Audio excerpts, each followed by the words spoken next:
जी तो नाज़रीन, लाहौर में पीटीआई का जो पावर शो था जिसकी इतने दिनों से धूम मची हुई थी, जिसका अली अमीन गंडापुर ने कहा था कि हम ढोल भी लाएंगे, बारात भी लाएंगे और दीगर ऐसी चीज़ें भी लेकर आएंगे। अली अमीन गंडापुर पीटीआई के जो केपीके वज़ीर आला हैं, बड़े बड़े दावे करने वाले जलसा गाह ना पहुंच सके। जलसा गाह का जो टाइम 3 से 6 का दिया गया था, ठीक 6 बजते ही जलसा गाह की जो लाइटें थी, जो साउंड सिस्टम था, जैसे में वीडियो में आपको नज़र भी आ रहा होगा, इसको बंद कर दिया गया है। और जो कह लें कि जलसे में आए हुए लोग थे, पहले तो उनने ज़िद की कि जब तक स्टेज से ऐलानात नहीं किए जाते तब तक हम जलसे से नहीं जाएंगे। फिर जलसे के जो स्टेज के ऊपर कह लें कि जो एमएनए थे, एमपीए थे और ब्रिस्टर गोहर थे जो चेयरमैन है इस टाइम, उनने जब ऐलानात किए तो फिर कारकुनों ने वापस जाने की सोची।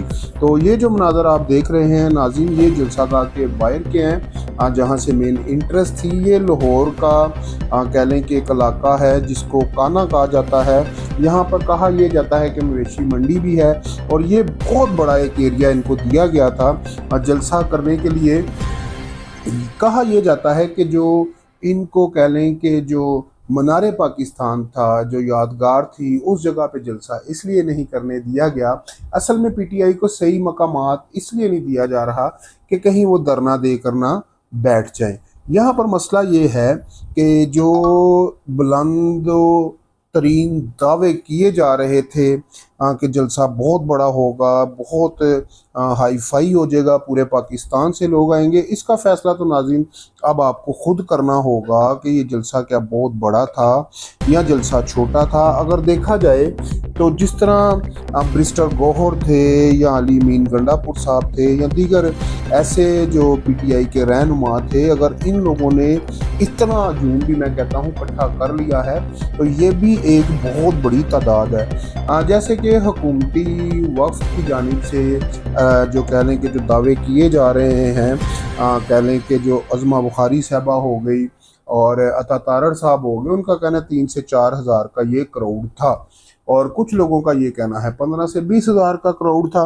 फैसला आपने करना है जलसा कामयाब था नाकाम था। हम आपको ये बड़ी खबर दे रहे हैं कि ये जो जलसा था तरीके इंसाफ का, जो कहा जा रहा था नहीं होगा नहीं होगा, लेकिन आखिरकार ये जो तरीके इंसाफ है जलसा अपना करने में कामयाब हुई। चाहे जलसा छोटा था या बड़ा था, जैसा भी था जलसा हुआ। और कह लें कि टोलियां दर टोलियां कह लें कि इस जलसा गाह में पहुंची और जो भी एमपीए एमएनए थे उनको टारगेट दिया गया था और किसी को 500 लोग लाने आपने, किसी ने 1000 लोग लाने हैं, लेकिन जितनी भी किसी की सकत थी वो उतने ही लोग लेकर इस जलसा गाह में पहुंचा।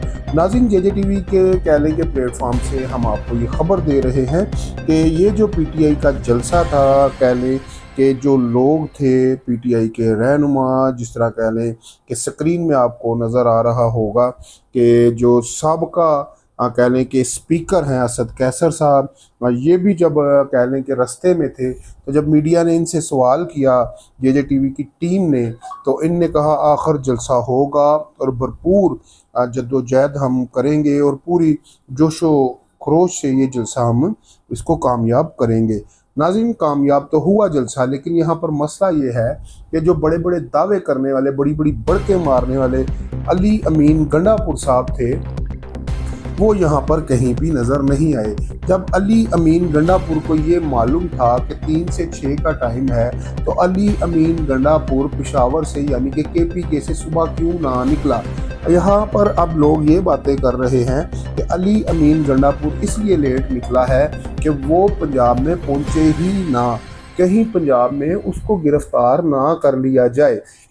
यहाँ पर नाज़रीन मैं आपको बता दूं कि अली अमीन गंडापुर ने पूरी कोशिश की है कि वो जलसा गाह में ना पहुंचे। उसकी वजह यह है कि अली अमीन गंडापुर को अपनी गिरफ्तारी का भी खदशा जाहिर था। नाज़रीन, जो इस वक्त पंडाल की आप सूरत हाल देख सकते हैं, पंडाल जो है जैसे मैंने आपको पहले बताया है कि जो इस वक्त की क़यादत है, अगर उस क़यादत ने इतने भी लोग इकट्ठे कर लिए हैं तो बहुत बड़ी बात है। काफ़ी सारे जैसे शेर अफजल मरवत हैं और एक दो और भी ऐसे MNA हैं जिनने ये कहा कि हम बीमार हैं, हमें कोरोना है, हम नहीं जा सकते, तो वो काफ़ी सारे लोग नहीं भी पहुँचे। इसी के साथ अपने भाई सुल्तान को, JJ TV को इजाज़त दीजिए। मिलते हैं अगली वीडियो में। अल्लाह।